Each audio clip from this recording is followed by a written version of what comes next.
Without any further ado, we're going to get right into the meat of it. And let me introduce our speakers today.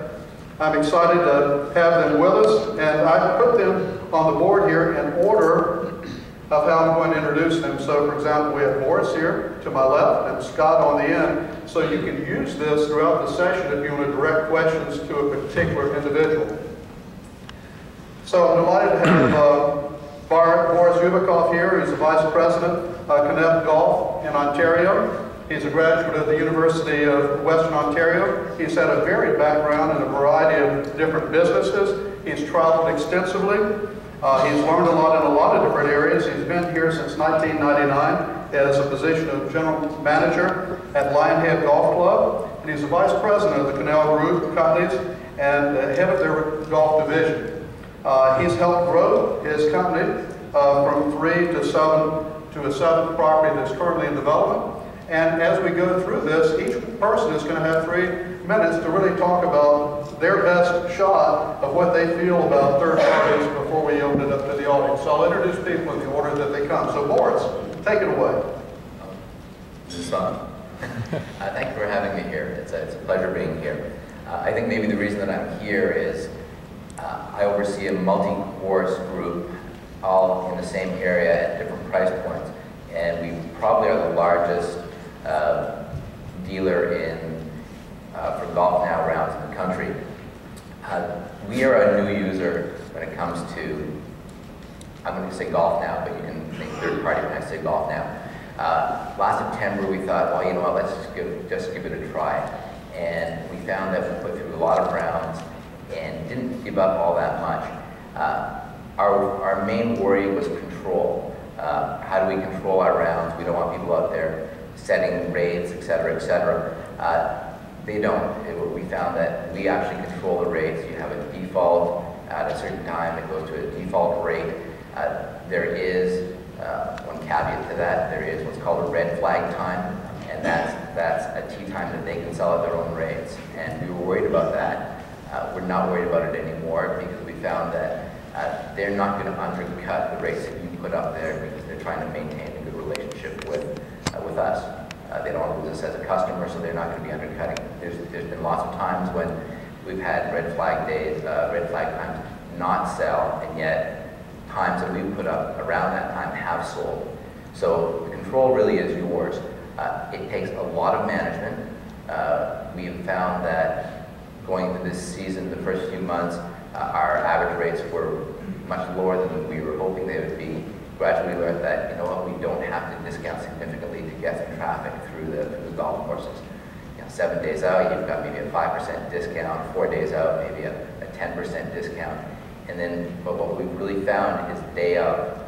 If we leave 9 o'clock that night, between 9 and 10:30, our pros get online and take a look at the tee times the next day that likely won't sell.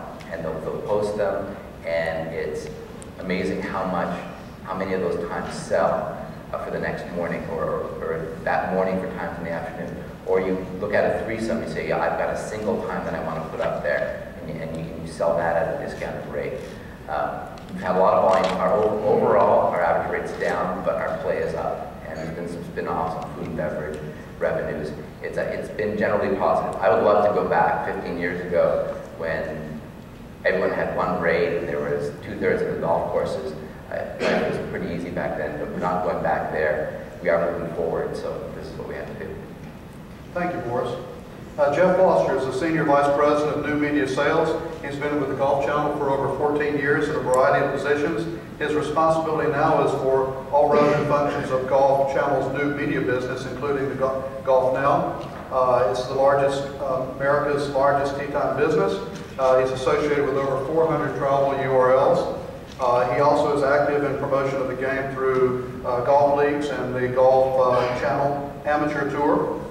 He's been focused in booking tee times over the internet and bringing travel into the mix as well. He's a native of Ponte Vedra. He played on Golf Scholarship, and he's an avid golfer and played on the tour. So we're delighted to have you here, Jeff, to speak to us today. I appreciate it, Mike. Is it 3 or 5 minutes? You said? 3. Okay, I was at 5 and working. So thank you.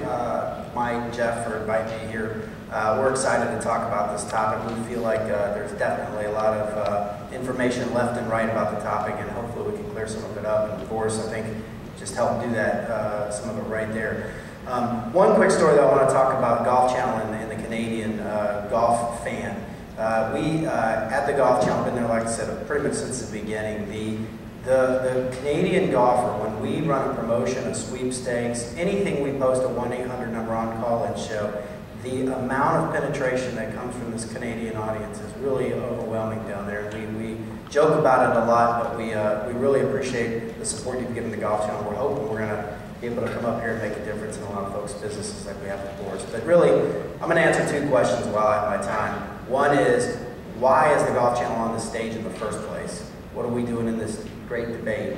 And then two, how can I help you? And really the first is Golf Channel made a decision. We needed to do other things besides just promote products for the fans. So we went out, as Mike said, we've become the leader in the last 3 years in event golf in the United States. We're the leader in golf travel. You can go on sites like HawaiiGolf.com, Orlando Golf. You can book a trip. You can put your hotel with it.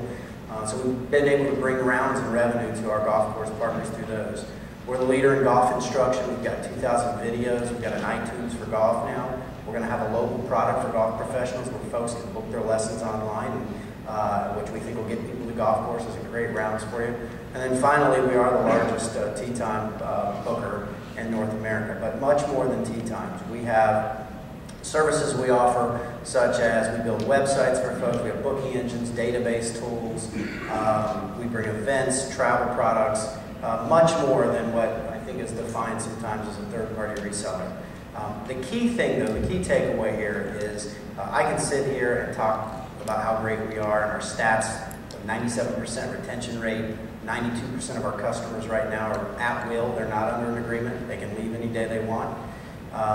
But you need to listen to what our customers are saying. There's a lot of misinformation out there. I encourage you to read the NGCOA's publication in the United States. You'll see a campaign that says, don't take our word, take his or hers. And we have our customers literally telling our story for us. If you go to Golf Channel Solutions, you'll see over 30 videos right now of folks saying, here's why I use the Golf Channel, and here's how GolfNow has helped me. So thanks. Hopefully I can answer any questions you have. Thank you, Joe. Stuart, we're delighted to have you here. He's the principal at NGCOA Golf Advisors. He's been a leading consultant in the golf business since 1989. He's worked very closely with Jim Kopenheimer and Pellucid in developing meaningful metrics to help you manage your business more effectively, both in a customer franchise analysis as well as in a weather impact analysis, so that you can see how you run your business. He's worked with a variety of different firms over the years and done some meaningful work to help you